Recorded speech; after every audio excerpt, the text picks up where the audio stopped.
बिस्मिल्लाहिर्रहमानिर्रहीम। फरमान मुस्तफ़ा सल्लल्लाहु तआला अलैहि वसल्लम, जो दिन भर में मुझ पर 50 बार दुरूद पाक पढ़ेगा, कल क़यामत के रोज़ मैं उसके साथ मुसहफ़ा यानी हाथ मिलाऊँगा। सल्लु अलल हबीब सल्लल्लाहु अलैहि मुहम्मद। शहद इस्तेमाल करना, शहद खाना, ये भी सुन्नत मुबारक है। राशिद अतारी के वज़ाइफ लेकर पेश खिदमत है। आज हम एक रूहानी इलाज सुनेंगे पत्थरी के हवाले से ना गुर्दे की पत्थरी होती है। मेरे भाई जान को भी पत्थरी हो गई है, दुआ कर अल्लाह पाक आसानियाँ अता करे। तो गुर्दे की पत्थरी जो है ना, इसका एक अमल देख के आ रहा हूँ। इसके हवाले से कोशिश करें ज़्यादा पानी पिया करें, लेकिन बाद ऐसे होती है मरीज़ उनको पानी नुकसानदेह होता है। बार क्या जो आपको डॉक्टर तबीब है ना, उनसे पूछ कर इसका जो है ना इलाज कराएँ आप, है ना। होम्योपैथिक इलाज ज़्यादा बेहतर होता है। पर क्या आप ऐसे करें, बारिश का पानी लेके ना, कि बारिश के पानी में शिफा होती है। बारिश का पानी ले लें, अगर बारिश का पानी नहीं है तो जमजम शीशी का ले लें। कोशिश करें बारिश का पानी दें। बारिश का पानी लेके ना, इसमें हर बार पहले वुज़ू कर रहे हैं आप, वुज़ू करके ना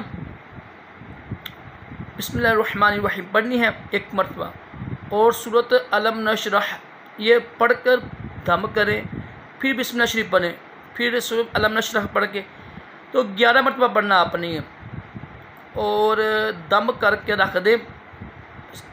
दिन रात में 4 मरतबा इस्तेमाल करना है ये पानी, 3-3 घूंट, सुबह नाश्ते से पहले और ज़ोहर के वक़्त, असर के बाद और रात को सोते वक़्त।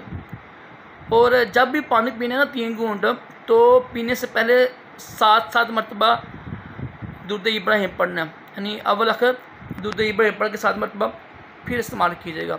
इंशाअल्लाह गुर्दे की पत्थरी के लिए ज़बरदस्त इलाज है ये। करते रहे 5 दिन 7 दिन, जब देखें ना कि सही हो गई फिर छोड़ें, यानी जो है ना हसूल इसकी है ना मुद्दत, जब सही होगी फिर छोड़ें आप। इंशाअल्लाह चंद दिनों में इंशाअल्लाह ठीक हो जाएगी। बड़ा मुजरब है और मेरे पीर मुर्शिद ने अता किया है।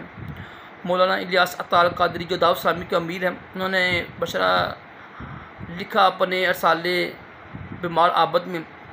तो अल्हम्दुलिल्लाह पीछे सपोर्ट भी है उनकी, लाजमी कीजिएगा और परहेज़ भी करें, जो इलाज है वो भी कराएं, साथ ये अमल करें। इंशाअल्लाह इस अमल की बरकत से गुर्दे की पत्थरी ठीक हो जाएगी इंशाअल्लाह। अल्लाह पाक हम सब को गुर्दे की पत्थरी और तमाम जिस्मानी रूहानी बीमारियों से महफूज रखे, दोनों जहानों की बराइयाँ अता करे। सल्लु अलल हबीब सल्लल्लाहु तआला अला मुहम्मद सल्लल्लाहु तआला अलैहि वसल्लम।